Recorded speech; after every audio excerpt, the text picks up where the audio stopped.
Hi, I'm Jack Davis. Welcome to another unprepared guided meditation. This episode is going to be all about energy, and I'm already nervous because speaking about energy is challenging. Let me give you some context about my life. I have always been a big supporter of science and scientific thinking.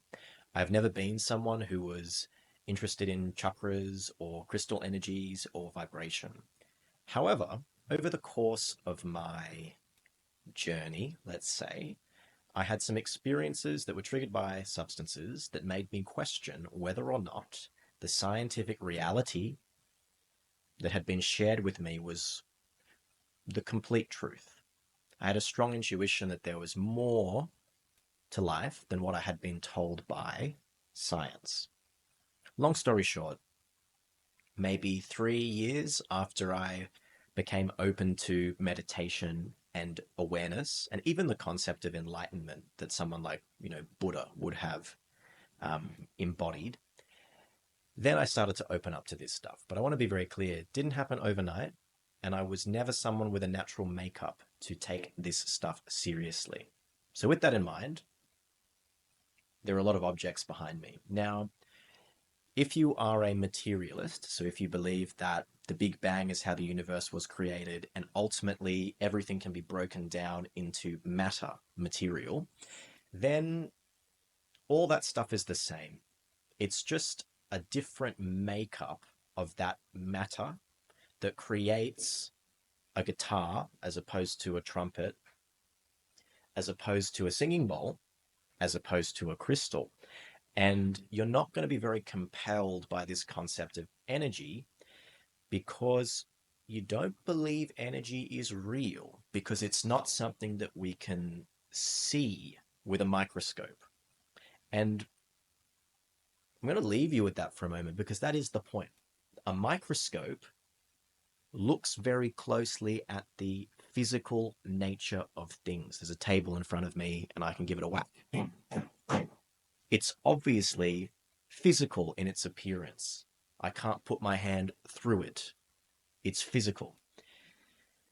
But where we're going with this channel is we're moving towards not only a consciousness only philosophy, but the experience of everything being consciousness. Now, let me be clear. I'm not suggesting the objects are conscious. That means that's something called panpsychism. That's where you believe that every single thing, every single piece of matter is conscious, is a conscious entity. That's not what I'm saying. What I'm saying is ultimately the nature of life is consciousness. And you can see this when you use psychedelics. And you can see it through meditation, but it might take you a lot longer to see it that way. So, what I'm trying to do is just the establish just a degree of credibility before I start talking to you about crystal energies, because I understand the leap that is required to get there. And I'm not convinced I can get you there in 5 minutes, but I'm doing my best and I'm going with the process. So let me talk about this thing in my hand. It's called zircon. It is a mineral.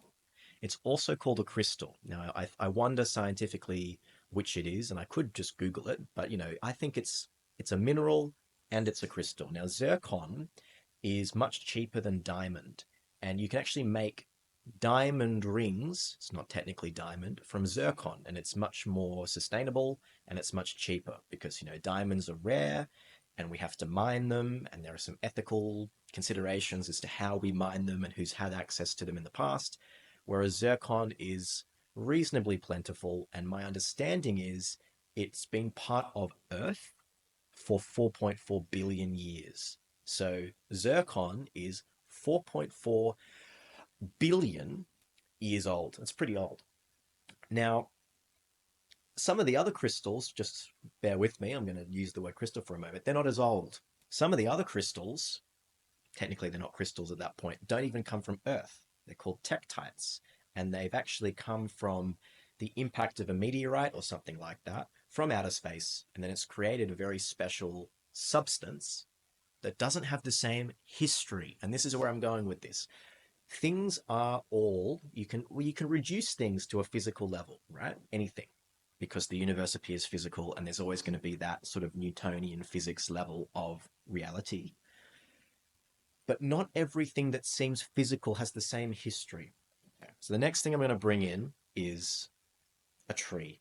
I want you to consider yourself sitting next to a tree. It's nice, isn't it? Like a tree has a very peaceful essence, energy, vibration. It's not really in competition with the things around it.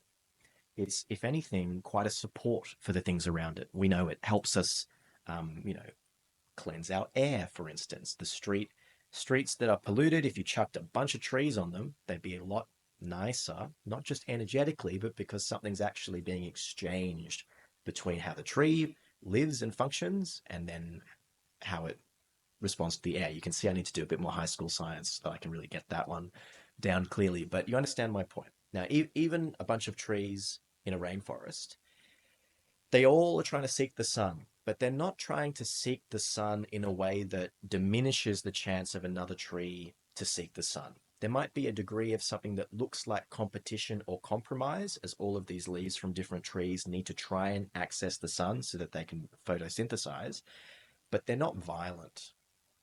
Okay. On the other hand, humans can be incredibly violent. Consider someone like Genghis Khan. You know, if you could meet him, there are other people I could name. I'm just going to stick to that name. There's an inherent violence to a lot of our history as humanity. Biologically, I think all of us could trace back our genealogy, and at some point we would be directly descendant from someone who killed people, let alone, you know, all kinds of things they might have done, but certainly they would have killed people in order to sustain their own life and their own values over others.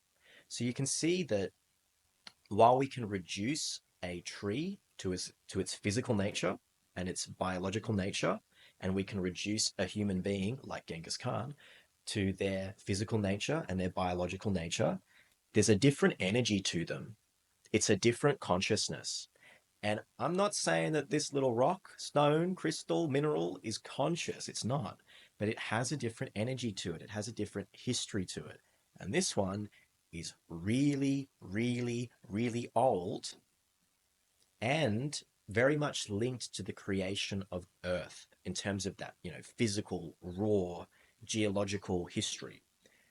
That's why this crystal is grounding. That's why people write books about crystals and they'll say that this is a grounding crystal. Now they're just picking up on the raw energy, but this is grounding. It's grounding.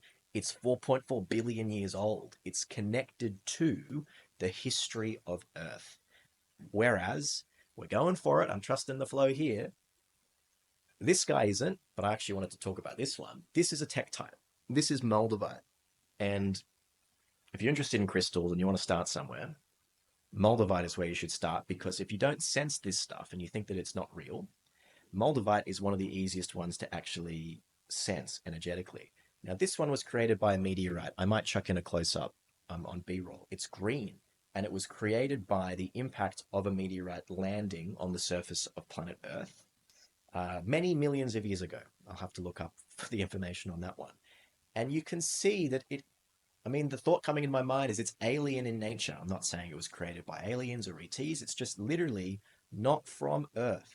So you've got one seemingly, you know, inert piece of matter, 4.4 billion years old, created on Earth from Earth. One seemingly inert piece of matter, not created on Earth, didn't come from Earth. Is it part of the meteorite itself? Did it originate on another planet, another star system? I don't know. But I know that when I hold them, they're very much engaging with different parts of my energy body, my consciousness. And yeah, we're going for it now, guys. If you come this far, I'm afraid we're going for it. This one, you know, root chakra, earth star, grounding. If you're taking some sort of a substance and you're losing yourself, this one's going to help ground you. This one, super high frequency. You can actually feel and hear like this kind of trickster energy coming up in me, this kind of cheekiness. There's less hesitation in me talking about the energetics as soon as I'm really playing with this one. Let me keep this video under 10 minutes. That's been a meditation. It's been something on energy. And you can see how everything has a story. Everything has a different physical nature. Everything is energy. I'll see you next time. Jack Davis, Starsight.